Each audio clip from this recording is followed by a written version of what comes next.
What's going on, guys? Today we have the updated safety tier list. And first things first, obviously in this game, you could put corners at safety, safeties at corner, vice versa. So in today's video, I don't make a DB tier list.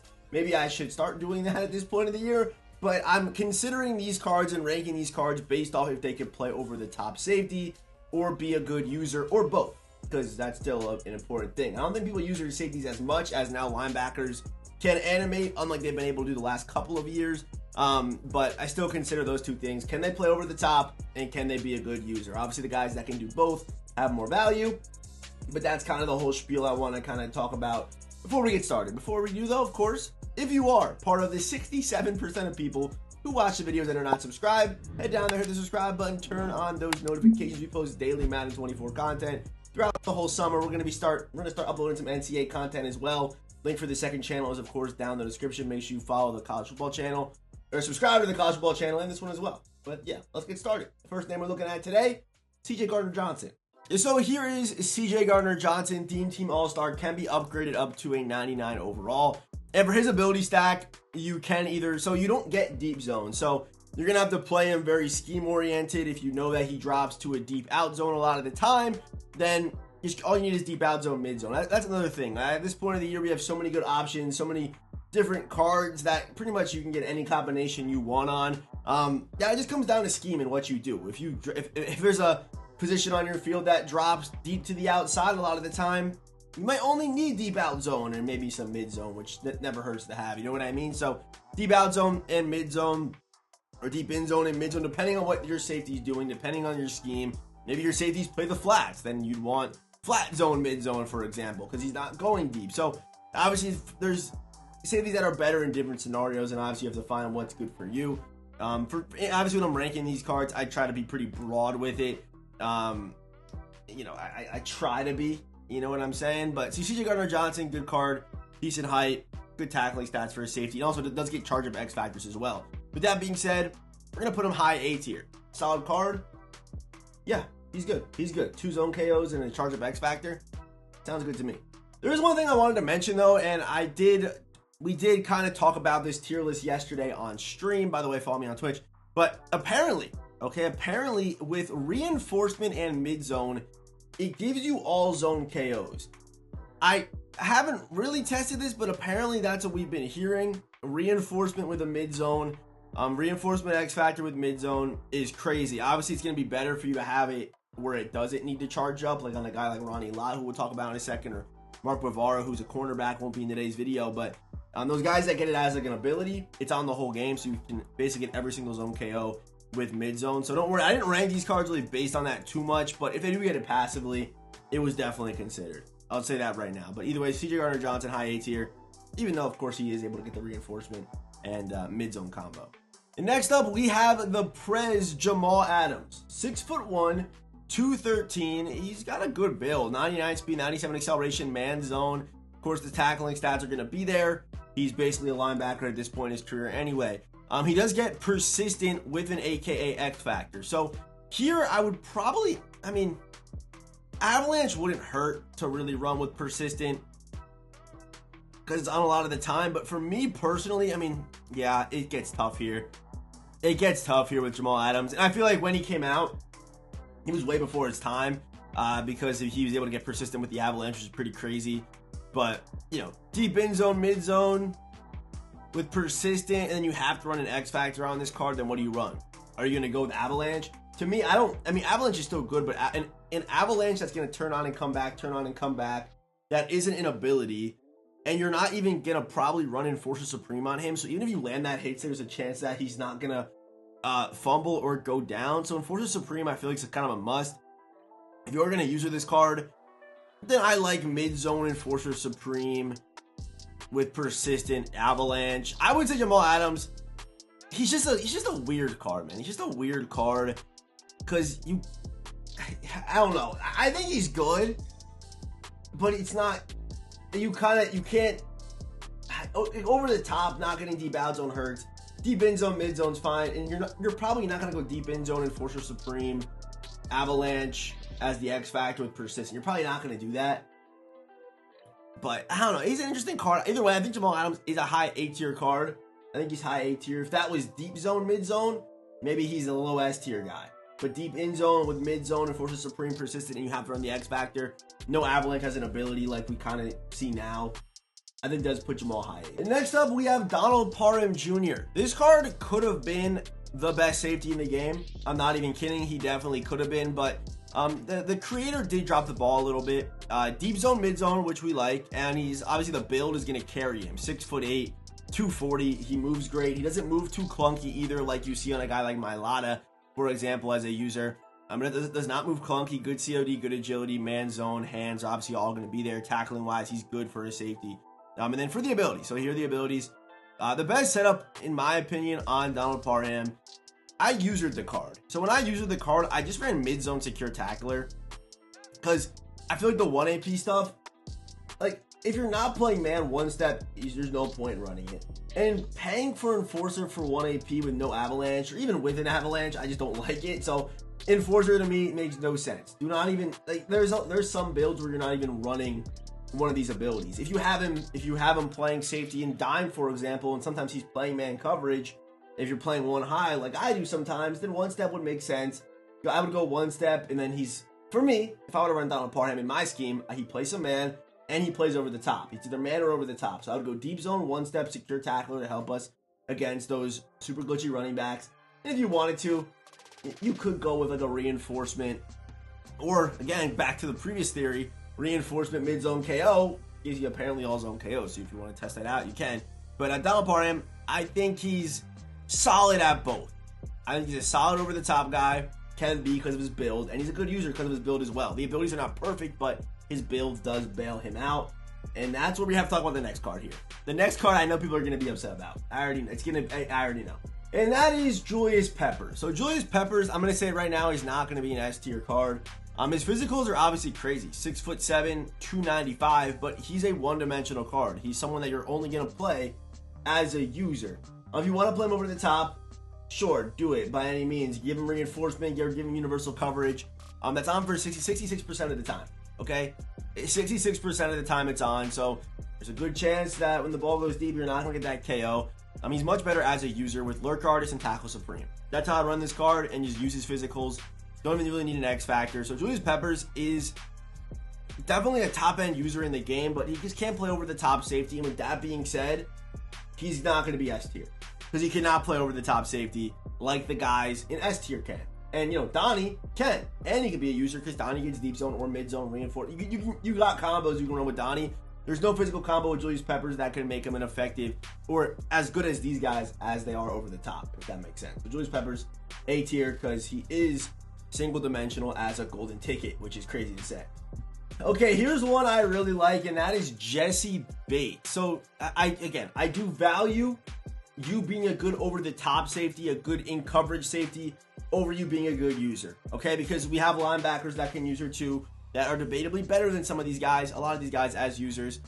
So I value coverage safeties over the top safeties more than I would value a good user. And you could user Jesse Bates, don't get me wrong. 6'1", 200. Good tackling stats, decent tackling stats, because blocks and impact block, they do still matter. Good zone, good man, good stats, okay? For the abilities, Jesse Bates does get X Factors, but you don't need these X Factors. You don't need them. To me, yeah, spend it on the defensive line if you need to. But he is able to get the Polamalu stack, which is deep zone, flat zone, mid zone for 1 AP. And of course, no token, anything like that. Deep zone, flat zone, mid zone, and you don't even need any X Factors, because if you put reinforcement on there, it's only going to make you better against the run, which I guess you could use on this card, or universal coverage. But for example, we'll talk about it on the next card, Polamalu. Running universal coverage with deep zone, flat zone, mid zone makes no difference. It makes no difference because you're not adding any reaction time.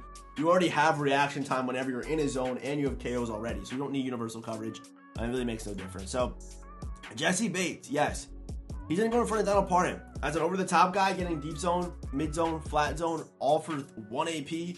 Is crazy with a good build as well. So you got to consider that as well. Just a really solid card, somewhat overlooked. I mean, not really, still 900k for this card. People still, I guess, are noticing, but good size, 6'1" with those zone KOs. He's a great card. Jesse Bates is a really good card. And next up, we had Polamalu, and there was a lot of debate yesterday in the chat as to where Polamalu should end up. 5'10", which is scary. Don't get me wrong, it is terrifying, but he does play really well. I've had Polamalu on my team for a while, and he still plays good. I don't have a problem with the card at all. 99 speed, obviously, don't even need a theme team for him. But if you use your token, which most likely you are, unless you still have Dickerson, but there's so many new running backs, I'd be surprised if you're using Dickerson or Vic. The only guy you might still be using is maybe Lawrence Taylor, but he's able to get pick artist, okay, mid zone, flat zone, and deep zone for 1 AP. So pick artist, I don't think it's that effective on a guy who's 5'10". If this was the same build on someone who's 6'8", and you're able to go for picks with the card using pick artist, that's great. But I noticed where pick artist with Polamalu plays well is on those plays where you can't even react to.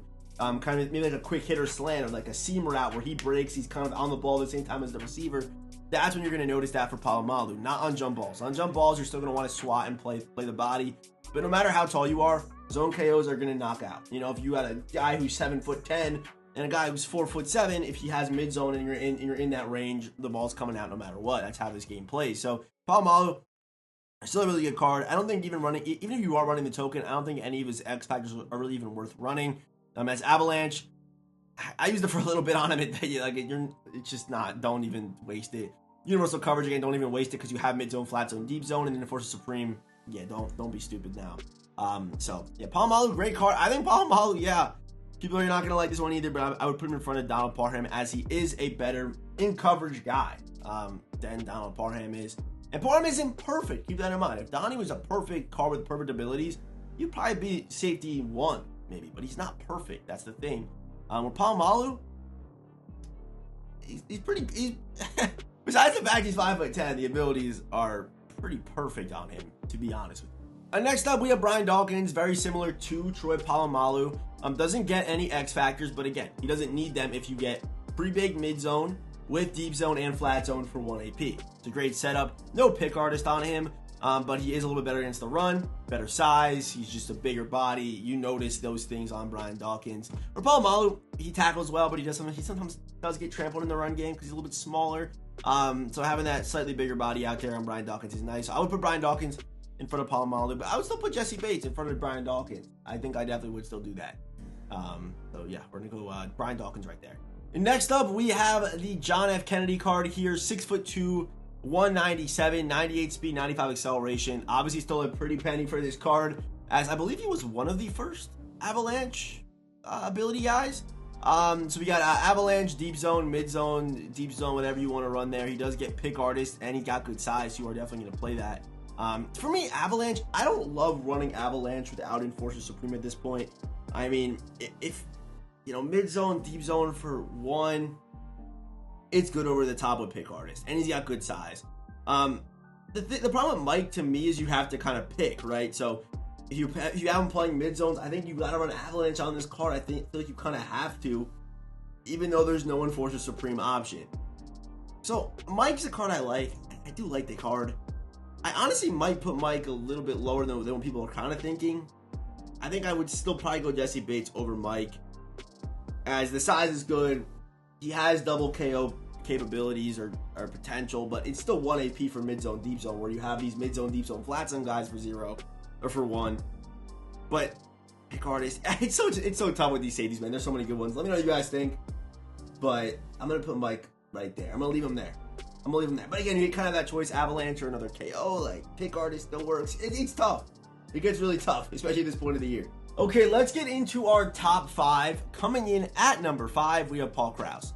98 speed, 99 acceleration, all 32 team chems at 6'3". Man zone, can even tackle pretty well. Even got some decent power moves there, which I do think does matter on safeties. As when they hit a block, I think that does matter.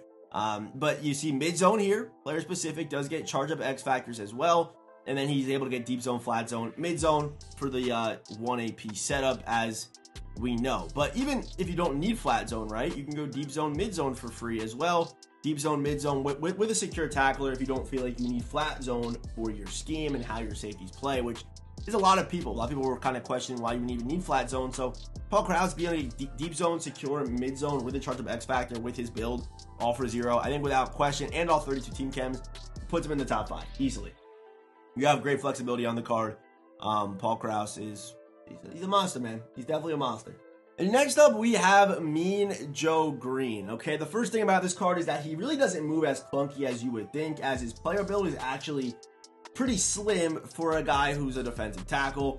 So I'll say that right now. But 99 speed, 99 acceleration, 99 COD. He moves great. Coverage-wise, he's great. Tackling-wise, he's great. Good power moves, of course, with him being a pass rusher, turning safety. Of course, is going to get the charge of X factors.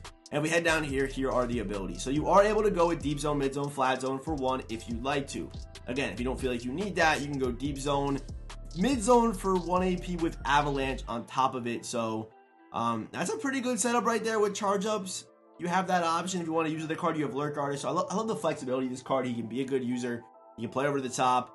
Doesn't matter where you want to use this card. He can play there. He can even play corner if you need him to as well. Not that I'm really considering that in this video, but could definitely do that with deep zone, mid zone, flat zone. So really good abilities, really good setups for Mean Joe Green. For sure. So Mean Joe Green, I'm going to put him up here at S tier. Again, I would listen to 2 debates with Paul Krause over Mean Joe.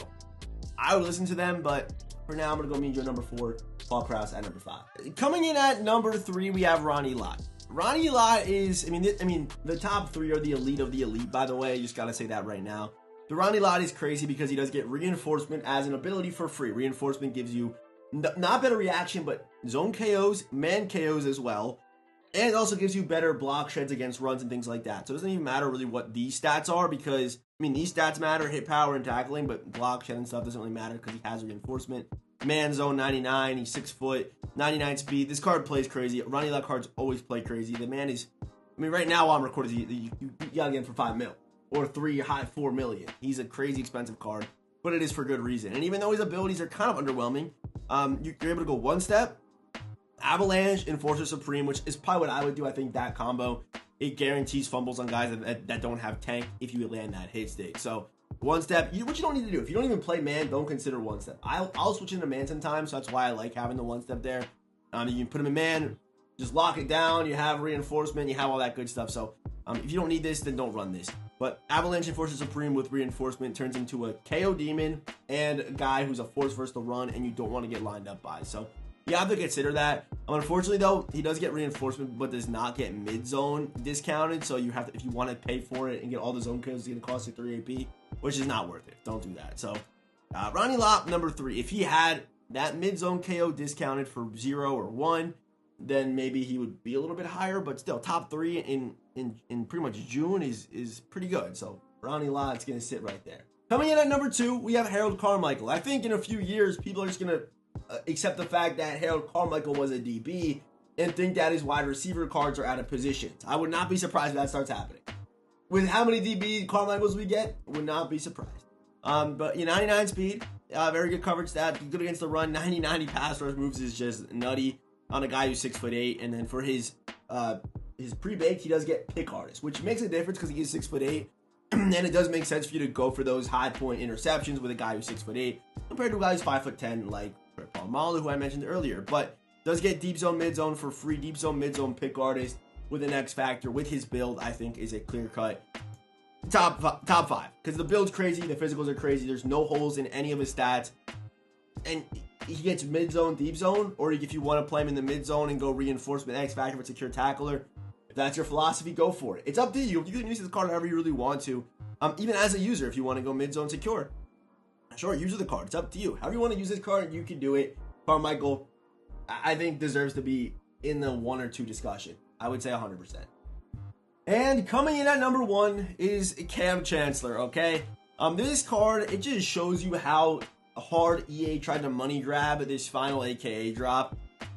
They know everyone was waiting for LOB. They dropped LOB, and they made this card so before his time. It's crazy. Gets X factors, but you really don't even need. This is actually a mistake. You don't really even need these X factors, but Bottleneck's kind of a slept on one because that ability does go crazy if you use it correctly. But Avalanche as an ability, okay, and then 3 buckets. So you can go deep zone, mid zone, Enforcer Supreme with Avalanche and an X factor. If that's how you feel, if you want to use the card, you can go Avalanche. You can go Avalanche, right? Avalanche as a pre-baked, mid zone, Enforcer Supreme, and Secure Tackler. If you want to go pick arts, it's up to you. No matter what build, no matter how you use Cam Chancellor, he's probably the best user in the game. You guys can see that. Can you guys even see that 3rd bucket? Probably best user in the game and best over the top safety in the game. checks off all those boxes. Cam Chancellor, 6'3", has a good build, good weight as well. All pass promo theme team chems, only Seattle chems though, of course, but just a monster of a card here. And again, it shows you how before its time Cam Chancellor was. So our top 5 safeties right now in Madden 24 Ultimate Team. Maybe our last safety tier list of the year. Probably I'll do one more tier list. Probably one more. But Cam Chancellor, Carmichael, Ronnie Lott, Me Joe, and Paul Krause rounding out the top 5. Drop a comment down below. What do you think about today's tier list? What do you think? I think it's pretty solid. I think it's pretty good. Let me know what you think down in the comment section. And of course, as always, thank you for watching today's video. And I will see you boys in the next one.